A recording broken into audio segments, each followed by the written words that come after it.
So ayan guys, update ko lang dun sa tube, rim seat ko na ginawa kong tubeless gamit ang interior.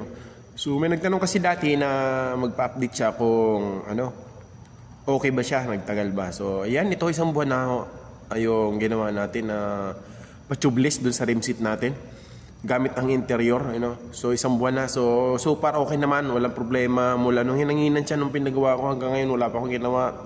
Tulad pa rin siya nung ginawa, walang problema. So okay siya. Kasi ginagamit to kasi nila dati, yung nagtanong sa akin, duct tape ang ginagamit nila.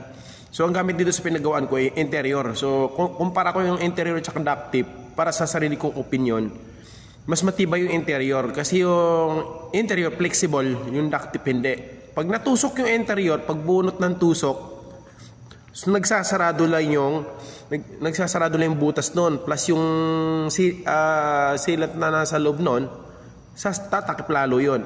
Pag yung duct tape kasi pag nabutas yun, pag hugot ng nakabutas noon, butas pa rin yun. Hindi siya nagsasara kasi hindi yun flexible, stable yung duct tape Yun, ganun yung nun, kaibahan nun. Yan. So, thank you very much guys sa mga nagsasubscribe sa akin. Maraming salamat sa mga sumusunod, sumasabaybay sa mga video ko. Thank you very much sa